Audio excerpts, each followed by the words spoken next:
We're talking about all kinds of things that happen. This one has happened before, repeated itself over the weekend. A report we got this morning also shows that we have a repeat of it in the same state, Niger State, where we have, fuel tanker explosion in Niger State on Saturday, resulting into the death of over 80 people who, of course, have been buried, given mass burial. And the update from that is that the President Bola Ahmed Tinubu, have asked and instructed all those involved in various degrees of injuries, talking about burns, to be transferred to tertiary medical health center, talking about the Federal Medical Center, Jabi, Abuja. That's, of course, the latest we have for you. Life has not resumed. Normal life has refused to resume there. People are still trying to, get over the ugly incident on Saturday. This is one too many of late. We had the opportunity of talking about one that was averted on the Ilorin-Ogbomosho Expressway on the 1st of January 2025. I think the owner of the tanker that fell and the members of the Nigerian police force that got to the scene just allowed things to go smoothly. Smoothly in the sense that they refused to force the people out of the place. People who were scooping fuel. They got there early enough before the law enforcement agent guys got there, and on getting there, being pelted by those who were already scooping fuel. The police had nothing to do but to just tell the owner of the tanker, Oga, we'll just stay here, we'll control them, and we'll just allow them do what they want to do. Any force here could lead to anything. But in Diko Junction, these ones weren't lucky at all. They were scooping the fuel, and the owner of the consignment made an alternative arrangement to get what was left in the tanker into another truck and move it away. At the point the generator was brought, and trying to start the generator so that we'll be able to pump from the falling tanker into the waiting truck to ferry the remaining consignments, it just happened. And well, from the fuel, the eyewitness report there, a member of the National Union of Road Transport Workers, what he said is that when the truck fell and they were now scooping the fuel that was coming out of the truck, that there were a number of generators that were, as usual, no power, no NEPA. So a number of generators were operating in the vicinity. And someone just went to go and disconnect the generator and was taking it to the fuel to fill. And if you think of the fact that generally, that's the guy, somehow we had problems with his soundbite. So he explained that first, the area, the temperature, we are in the dry season. Oh, sure. The temperature is hot. Then you have a generator-driven area. Somebody is now bringing a generator to a place where people are scooping petrol, PMS. You can see some of the So petrol. those are the burnt generators that were there. It's no, are they pumps generator or for the firefighters? No, sorry, those are for the firefighters, the water pumps that they use. Fortunately, they didn't have any problem of no water, but as you can see, their equipment is inadequate, because from my elementary knowledge, well, that's 3 fire service trucks we can see there. Yes. 3 trucks. No, I'm not talking of the equipment now, the materials. You use foams for petrol fire, not water. Not water. You can see that there is no foam there, it is plain water. But nevertheless, imagine if they were not there. The whole of Diko probably could have burnt down, So it's one has to commend the fire services for what that they were able to to bring the matter under control, because that area is a very, very busy area. And when you think of the volume of traffic and how bad the road is, because that road is terrible. I was in that road in December, just last month. I mean, that road is terrible. And what is just painful is that as far back as 1998, we have been having these incidents of explosions, and yet our people have refused to, shall I say, learn from experience. Well, one would want to relate a lot of things to what has happened. It is sad. We send our condolence to the families and to the states in general. It is one that maybe could have been prevented. It's one that maybe shouldn't have happened, but it has happened and a lot of lives have gone. I pray that this stands as a reference point for us to be able to learn how that we should not, take undue advantage of some things that might look very glossy. I understand that there's poverty, there's hunger, there's, a lot of wrongs that may be happening in our economy right now, but still, it's only the living that lives to eat. It's only the living who can actually spend whatever it is that you get from those proceeds. So at times you wonder, didn't they actually think about it, that wouldn't this ignite into fire? But for some people, they will just tell you that I'm just thinking of right now. I'm not thinking of what will happen tomorrow. But while you're not thinking about what will happen to you, are you thinking of what will happen to another person or the people? See the chain of cars that got caught, the shops, those are even material things, the lives, even if it was one person that died. A few minutes back, I was watching that video again, how human beings were burnt beyond recognition. It's really sad. Line them up, give them mass burial. It's really sad. That gentleman talked about it, how they gave them a mass burial. And like I said, why is it that Nigerians, are we such an obstinate people? Or this is Delta State in 1998. That's the mass burial there in Delta State. So isn't this enough? Well, human beings being covered. The one that happened in Niger State happened on Saturday. As at this morning, we got report from our man in Mina, Sakabolaji, who told us that similar thing happened as at the time he was talking to us. Said it was ongoing somewhere around a Bida, that another tanker had fallen and people were scooping fuel from the falling that same tanker. Diko Junction last year, around that area, if it was the same Diko Junction, last year there was a similar incident. So, well, according to our man there, Sakabolaji, says the turn there, it's a U-turn, and it's one that is difficult for articulated lorries to maneuver easily. So instead of doing that, they will just decide to go on the wrong opposite direction and wrong lane, and problems come from there. Well, what I just don't understand is, that's why I keep on saying, maybe the Duchess of the Airwaves can explain, why do Nigerians deliberately do the wrong thing? Well, I won't say only Nigerians. I think people all over the world tend to do wrong things.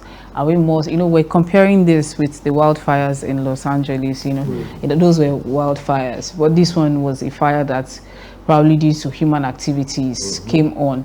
While some people are facing natural disaster, this one is, I don't know whether to call it a human disaster or man-made disaster. Yes, man-made disaster, and this one is even a close one. We're not here to criticize, we're not here to judge, we're not here to say, okay, this and that, because sometimes scooping fuel might be a very long thing for you to do. But it might just be a little thing. You're walking down your street, you see money on the road, and you're like, oh, I've been praying for it and it's finally here. So for some people, they did not even see it as a threat. Some just saw it as an opportunity to probably make quick money. Some people saw it as an opportunity to be able to get the next meal. So for some people, it was not that they planned that it was going to, I don't think they totally planned for it to go bad, because if they were planning for it to go bad, then they wouldn't even need to scoop it in the first place. I'm not. So what I'm saying is that I want to believe that anybody who knows what petrol is knows that it is inflammable at room temperature. Some would tell you those that in Bida, that happened today didn't know that, something petrol happened is highly in, inflammable. Or they didn't get to know that something happened now. in So Mina, with all this experience, Suleda by is it Diko not Junction. enough lesson for Nigerians? well, we hope that this becomes one, but you know, for some people, they are just concerned about right now. They're not concerned about later on or safety. Some people are just concerned about what it is they are seeing right now. So I think we will just continue to appeal to people that please. Well, I mean, people are just desperate. Like the incident I said happened on 1st of January. Yes. That's along Ilorin-Ogbomosho Expressway. I had the opportunity of, having an interaction with the owner of the truck, and he told me categorically, Mr. Allen, it's the level of poverty and nothing more.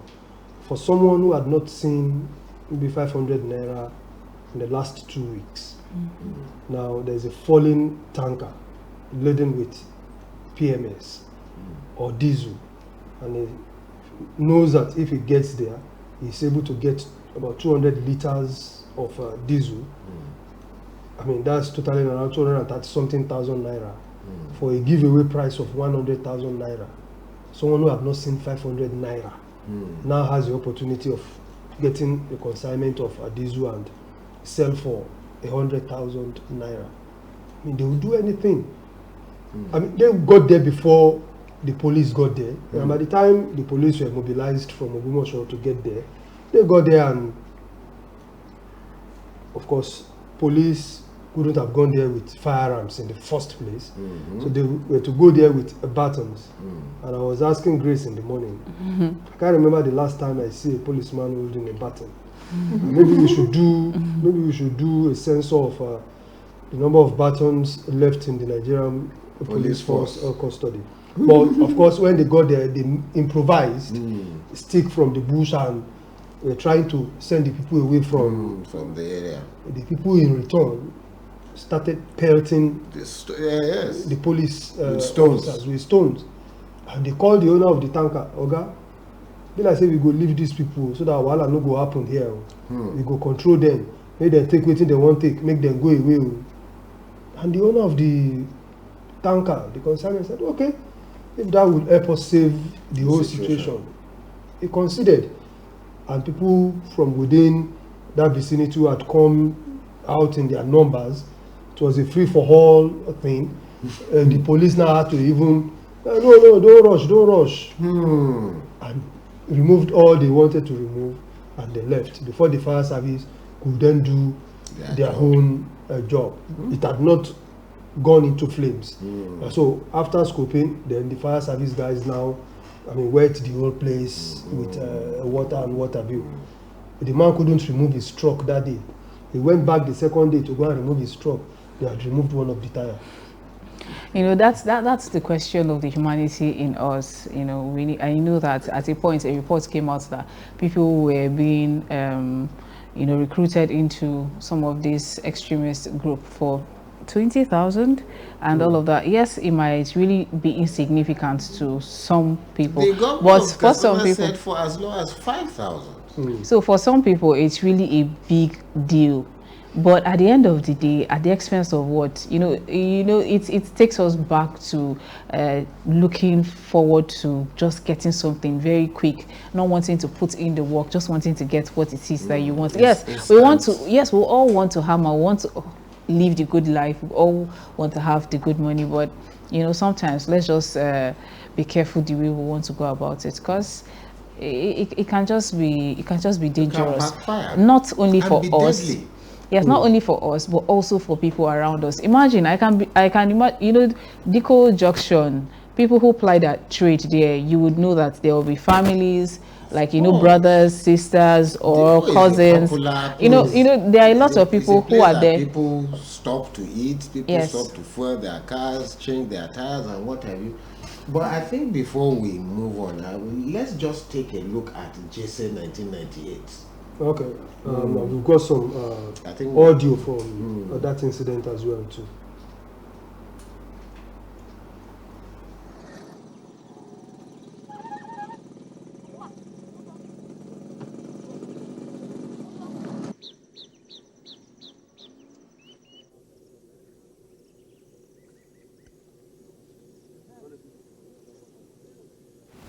that fire, let it go, let it go. That fire burned for days as we learned. And then I think over 1,000 people died. I mean, it's extremely painful. This is a clip from Thick smoke going up there. exactly, you know, this is a clip from Associated Press in 1990. You know, they went with wheelbarrows. So these are the burial parties. You can see those are human beings. We want to apologize for our viewers who may find these visuals disturbing. But we feel that Nigerians we want a lesson. Those are human beings. No? Those are human beings being covered up. They didn't cover up the whole thing because the death toll was not clear. The bodies were simply coming in. I mean, for burns, it means the degree of burns. It doesn't necessarily have to be that the person will die immediately. After battling 2-3 days, some at the end of the day would lose their life, and some would survive, depending on the degree of burns. That's a body they are lifting from the creeks there. Well, the president, Bola Ahmed Tinubu, who sustained varying degrees of burns from the incident, be moved to the Federal Medical Center in Jabi, where they will receive further and better treatment from what they're receiving presently. The federal government have also said they will foot the bills. Same for the Niger State government as well too. Our own governor, who is the chairman, the Nigerian Governors Forum, Malam Abdurrahman Abdurazak, Saturday evening visited the scene of the incident and commiserate with the Niger State government and of course Nigerian at large. So it just goes on to say that we should be very careful when it comes to flammable items. I know that there are some markets, some homes, because of the dry season. Let's be extremely careful. You know, even if you just want to burn some bush or your farm, you should be very, very careful. You know how they say you don't go around chasing rats when your house is on fire. And burning the entire house in the process. Yes, so let's be very careful that we're not chasing. And if you are burning, ensure you are also there to see yes, to the end of the burning before you leave there. Yes. So it's super important. So for people who use coal pots, that's charcoal, to cook firewood, it's also very important because you might just... Yeah, it's windy and... It could just ignite, it could just flow and it could just ignite. You never know what... Depends on where it's going to land. Yes, so please let's be very, very careful. Our safety is super important for us at this time.